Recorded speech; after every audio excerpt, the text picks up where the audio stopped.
Hello नमस्कार दोस्तों, निमी technical परिवार में आप सभी का हार्दिक स्वागत है। दोस्तों, निमी टेक्निकल क्लासेस आपके रंग में रंगना चाहती है, तो आइए दोस्तों इस रंगीन से परिवार का हिस्सा बनिए, इस रंगीन से परिवार का सदस्य बनिए। दोस्तों, जैसा कि आप सभी को पता है कि हम और आप दोस्तों अभी जीवन के दूसरे पड़ाव पे कदम रख चुके हैं। किस पे दोस्तों? जीवन के दूसरे पड़ाव पे। और इस पड़ाव में क्या है दोस्तों, केवल हमें क्या करना है, हम सबको मिल करके दोस्तों केवल संघर्ष करना है और संघर्ष करके अपने इस जीवन को दोस्तों एक अलग ही मोड़ पर, एक अलग ही ऊंचाइयों तक लेकर के जाना है। ये दोस्तों हमारी क्या है, ये हमारी जिम्मेदारी है ना। तो चलिए दोस्तों, इसी लफ्जों के साथ हम अपने क्लास की ओर अग्रसर होते हैं और क्लास को प्रारंभ करते हैं। देखिए, आज का दोस्तों मोटिवेशन लाइन क्या है कि अगर हौसला हो बुलंद तो उड़ान भी ऊंचा होगा, जब मंजिल साफ नजर आए तो आसमान का कद भी नीचा होगा।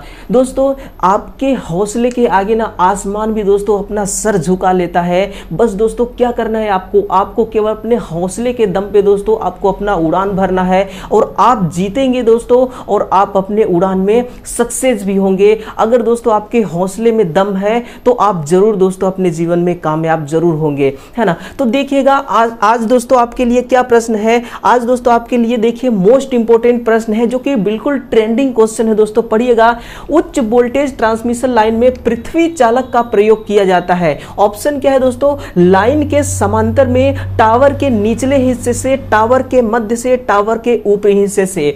अब दोस्तों मैं आपको एक तस्वीर से रूबरू कराता हूं। इस तस्वीर को आप गौर से देखिए, ये एक ट्रांसमिशन लाइन की तस्वीर है। इसमें देखिए दोस्तों, आपको किसी भी एक टावर लाइन को पकड़िए, ये आपकी एक टावर लाइन है। यहां पे आप देख पा रहे होंगे दोस्तों, ये वाली जो तार आपको दिखाई दे रही है और ये तार दिखाई दे रही है, ये तार, ये आपस में दोस्तों किस लेवल में आगे जा रहे हैं? ये दोस्तों एक पैरेलल के रूप में आगे जा रहे हैं, समांतर रूप में। और यहां पे दोस्तों मैं इसको हाईलाइट करता हूं। यहां पे आप देख पा रहे होंगे कि जो इसके सबसे टॉप लेवल पे है, किस लेवल पे दोस्तों, जो इसके सबसे टॉप लेवल पे है वो कौन सी तार कहलाती है? हम इसकी बात कर रहे हैं। किसकी दोस्तों? इस वायर की बात कर रहे हैं। तो ये जो वायर है दोस्तों, ये अर्थ वायर है। पृथ्वी चालक का मतलब क्या है दोस्तों? अर्थिंग तार। देखिए दोस्तों, चाहे वो कोई सिंगल फेज की सिस्टम हो, चाहे वो कोई 3 फेज की सिस्टम हो, उसमें दोस्तों क्या जरूरी होता है? अर्थिंग तार का होना बहुत आवश्यक है। इसी प्रकार से दोस्तों इतने हैवी वोल्टेज को हम टावर लाइन के द्वारा ट्रांसमिट कर रहे हैं, तो यहां पे दोस्तों डबल अर्थिंग का होना बहुत जरूरी है। तो आप देख पा रहे होंगे, ये पहली अर्थिंग है दोस्तों, और ये आपको दिख रही है दूसरी अर्थिंग है ना। तो ये टावर के दोस्तों किस हिस्से में है? ये टावर के सबसे ऊपरी वाले हिस्से में। यानी कि आपका आंसर क्या होना चाहिए? ऑप्शन नंबर डी दोस्तों आपका करेक्ट आंसर होना चाहिए। अब दोस्तों आप कमेंट करके बताइए कि ये जो टावर लाइन आपको दिखाई दे रहा है, ये सिंगल टावर लाइन है। कहने का मतलब कि ये जो टावर लाइन है, इसमें सिंगल लाइन द्वारा वोल्टेज को ट्रांसमिट किया जा रहा है, ये भी दोस्तों डबल लाइन द्वारा या फिर ट्रिपल लाइन द्वारा, ये आपको कमेंट करके बताना है ना। तो इसका आंसर क्या हो जाएगा? टावर लाइन के सबसे ऊपरी वाले हिस्से से अर्थिंग तार को गुजारा जाता है। देखिएगा, ऑप्शन दोस्तों ये है टावर के ऊपरी हिस्से से, ये वाला आपका करेक्ट आंसर होगा। और आप भी दोस्तों एग्जाम में इसको करेक्ट करके 1 नंबर दोस्तों आपको अपने नाम कर लेना है। देखिएगा, अगला प्रश्न क्या है कि ट्रांसफार्मर में प्रयुक्त होने वाला ऑयल महत्वपूर्ण गुणों से परिपूर्ण होता है। अब दोस्तों आया ऊंट पहाड़ के नीचे। अब देखिए इतना जबरदस्त दोस्तों इसका कॉन्सेप्ट क्या है, सुनिए। ट्रांसफार्मर में प्रयुक्त होने वाला ऑयल, सुनिएगा दोस्तों, जो इसमें ऑयल प्रयुक्त किया जाता है ना, ये किस प्रकार की होती है? तो लिखिएगा दोस्तों, या तो नेफ्था, कौन सा दोस्तों? नेफ्था या नेफ्थिन ऑयल, है ना। नेफ्था दोस्तों या फिर नेफ्थीन ऑयल, ये दोस्तों दोनों एक ही नाम है, इसमें आप कंफ्यूज मत होना। नेफ्था और नेफ्थीन ऑयल दोनों एक ही नाम है। ट्रांसफार्मर में दोस्तों इसी ऑयल का प्रयोग किया जाता है, और इस ऑयल में दोस्तों एक विशेष प्रकार का गुण होता है, जिसको हम क्या कहते हैं दोस्तों? जिसको हम डाई इलेक्ट्रिक स्ट्रेंथ कहते हैं। वो डाई इलेक्ट्रिक स्ट्रेंथ दोस्तों जो इसका परावैद्युतांक ताकत कहलाती है। जैसे दोस्तों हर किसी की ताकत होती है ना, तो तेल का भी दोस्तों अपना एक अलग प्रकार से ताकत होती है, जो क्या होना चाहिए? जो उच्च होना चाहिए। जो क्या होना चाहिए दोस्तों? उच्च होना चाहिए। और देखिए ये जो दोस्तों परावैद्युतांक ताकत है ना, ये कितना होता है? तो नोट करिएगा दोस्तों, 50 किलो वोल्ट प्रति सेंटीमीटर स्क्वायर। कितना होता है दोस्तों? 50 किलो वोल्ट प्रति सेंटीमीटर स्क्वायर। यानी कि दोस्तों आपको ध्यान इसमें क्या देना है? आप दोस्तों ध्यान देना इसमें, ये सेंटीमीटर में है। किसमें दोस्तों? ये सेंटीमीटर में है ना। तो ये है दोस्तों। अब बताइएगा दोस्तों, ये जो नेफ्था ऑयल है, ये जो दोस्तों नेफ्था ऑयल है ना, इस ऑयल में दोस्तों ध्यान देना 658 डिग्री केल्विन तापमान पर, कितना दोस्तों? 658 डिग्री केल्विन तापमान पर ये दोस्तों क्या हो जाता है? ये डीकंपोज हो जाता है। लिखना दोस्तों, ये क्या हो जाती है? ये डीकंपोज हो जाती है, जिससे दोस्तों क्या करती है? ये गैस का उत्पादन करने लगती है, विभिन्न प्रकार की दोस्तों गैस निकालने लगती है ये तेल हीट होने के बाद। और दोस्तों इस तेल में, इस गैस में से 70% जो गैस होती है वो दोस्तों हाइड्रोजन गैस होती है। कौन सी दोस्तों? हाइड्रोजन गैस निकल रही होती है। और इस हाइड्रोजन गैस में से दोस्तों क्या प्रचालित होता है? इससे दोस्तों बुकोल्ज रिले प्रचालित होती है। लिखना दोस्तों, कौन सी रिले? बुकोल्ज रिले प्रचालित होती है। इसी गैस से बुकोल्ज रिले प्रचालित हो जाती है। तो आंसर क्या होगा? ऑप्शन नंबर दोस्तों इसका डी करेक्ट आंसर होगा कि उच्च परावैद्युतांक ताकत रखती है, जो कि दोस्तों सेंटीमीटर में कितना होता है? 50 किलोवोल्ट प्रति सेंटीमीटर स्क्वायर इसका करेक्ट आंसर होगा, है ना। अब देखिएगा अगला प्रश्न क्या है कि 3 फेज 2 वाट मीटर पावर मापन विधि द्वारा किस पावर को मापा जाता है।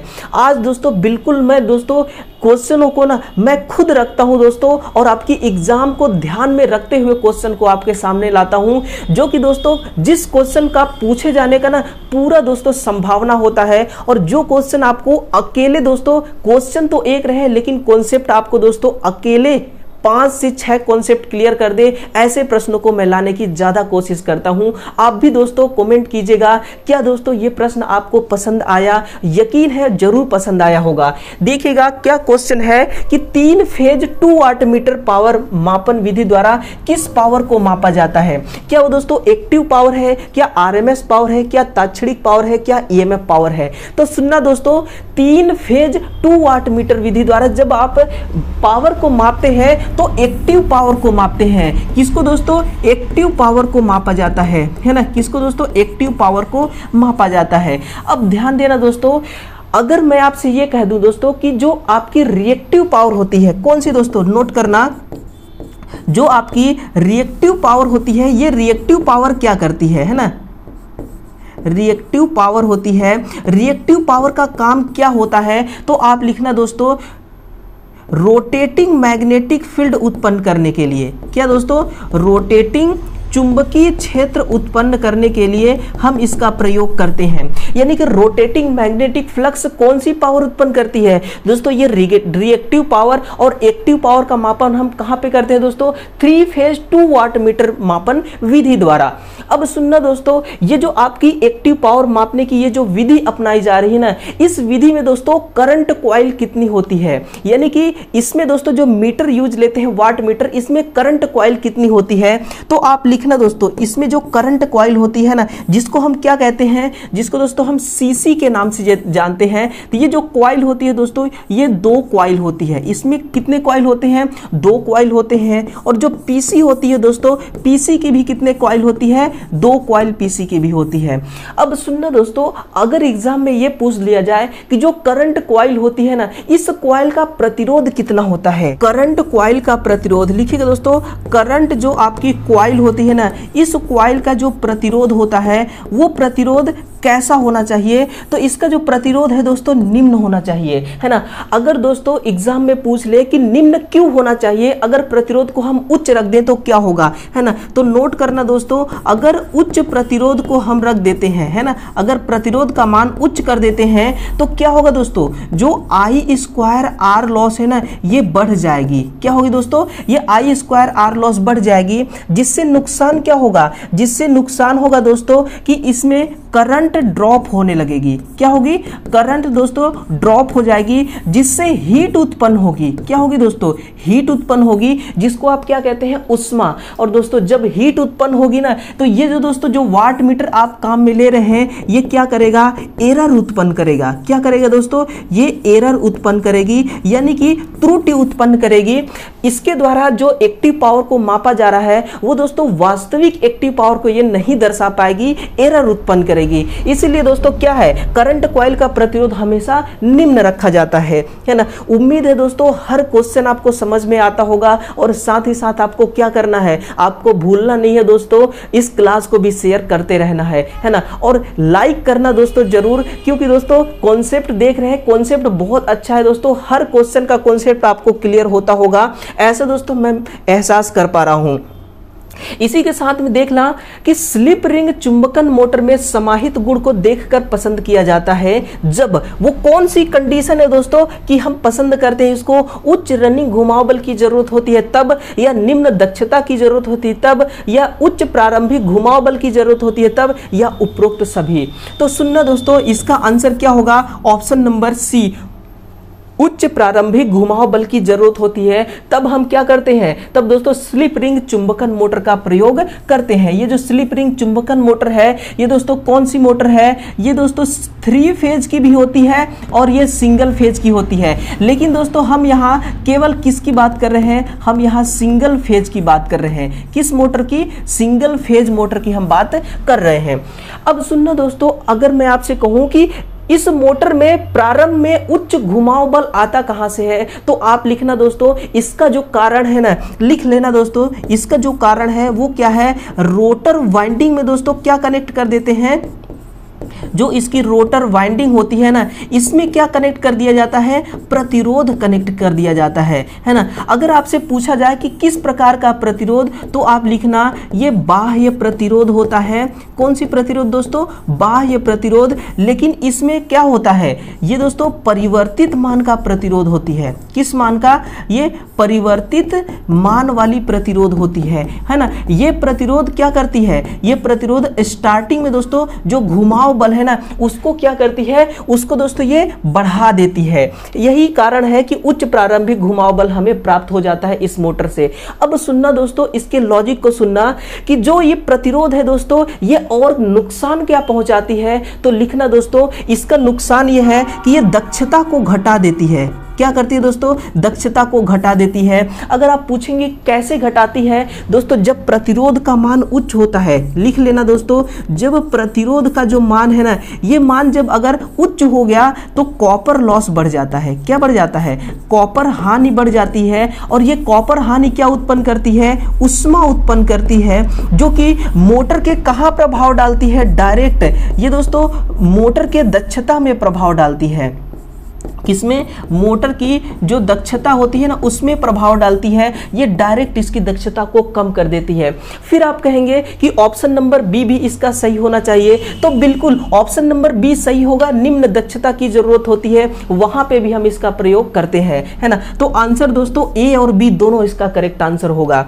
बिल्कुल देखिएगा, ऑप्शन बी भी सही है और ऑप्शन इसका सी भी सही है ना। लेकिन आप उपरोक्त सभी को नहीं कर सकते, उपरोक्त सभी को दोस्तों करने का हमारे पास अभी कोई लाइसेंस नहीं है ना। देखिएगा अगला क्या है कि डायनामिक इंडक्टर अपनाया जाता है। किस युक्त में अपनाते हैं आप, जनरेटर में, मशीन में, ए और बी दोनों में, या ट्रांसफार्मर में। तो सुनना दोस्तों, ये जनरेटर में भी ये सिस्टम होता है और ये मशीन में भी ये सिस्टम होता है। यानी कि दोस्तों फाइनल आंसर क्या हो जाएगा, ए और बी दोनों। फाइनल क्या आंसर होगा, ए और बी दोनों इसका करेक्ट आंसर है। सुनना दोस्तों, जो मशीन होता है ना, ये किस मशीन की बात कर रहा है, ये दोस्तों डीसी मशीन की बात कर रहा है। किसकी, ये डीसी मशीन की बात कर रहा है। सुनना, डीसी मशीन में क्या होता है कि इसमें जो आर्मेचर होती है, नोट करना दोस्तों, इसमें जो आर्मेचर होती है ना, तो आर्मेचर वाला जो भाग होता है इसमें कॉइल लपेटी जाती है। तो ये जो कॉइल है ये क्या है, ये दोस्तों एक इंडक्टर है। क्या है ये, एक इंडक्टर है, और ये इंडक्टर आर्मेचर के साथ क्या करता है, रोटेट करता है, घूमता रहता है। इसलिए मशीन में दोस्तों डायनामिक इंडक्टर होता है, और यही सिस्टम दोस्तों जनरेटर के अंदर भी होता है। अब सुनना, अगर आप कहेंगे कि ट्रांसफार्मर में क्या होता है, तो ट्रांसफार्मर में दोस्तों ये नहीं होता, तो इसमें क्या घूमता है, इसमें मैग्नेटिक फ्लक्स घूमता है। क्या दोस्तों, इसमें मैग्नेटिक फ्लक्स घूमती है। इसमें कंडक्टर को दोस्तों कांस्टेंट रखा जाता है ना। मैं यहाँ पे लिख देता हूं कि दोस्तों जो इसमें इंडक्टर होता है ये क्या होती है, ये फिक्स होती है, यानी कि ये नियत होती है। घूमता कौन है, मैग्नेटिक फ्लक्स घूमती है ना। तो इसका आंसर क्या हो गया कि ए और बी इसका दोनों करेक्ट आंसर होगा। तो ये रहा दोस्तों वो 5 ट्रेंडिंग सवाल सवाल जो आपको बहुत पसंद आया होगा, जो दोस्तों आपको बहुत अच्छा लगा होगा। और आप दोस्तों सुबह 7 बजे जरूर आया करिए हमारे इस प्यारे से एक दोस्तों रंगीन से परिवार में। और इसमें दोस्तों देखिए मोस्ट इंपोर्टेंट प्रश्नों को लाकर हम आपके सामने रखते हैं। और दोस्तों उम्मीद है कि आपको भी बहुत अच्छा लगता होगा ऐसे प्रश्नों को सॉल्व करने में, क्योंकि आपका एग्जाम भी अब पास में ही आने वाला है ना। तो एग्जाम को भी दोस्तों ध्यान में रखते हुए प्रश्नों को आपके सामने प्रस्तुत किया जाता है।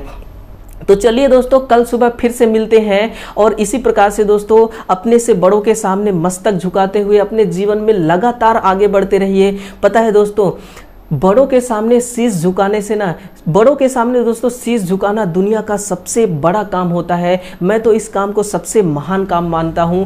आप भी दोस्तों, आप भी इसे महान काम जरूर मानते होंगे। तो चलिए कल सुबह फिर से मिलते हैं। तब तक के लिए दोस्तों आप सभी का बहुत बहुत दिल से धन्यवाद। Thank you. कल सुबह फिर से आइएगा, मैं जरूर आऊँगा दोस्तों सुबह 7 बजे आप सभी के सामने। Thank you.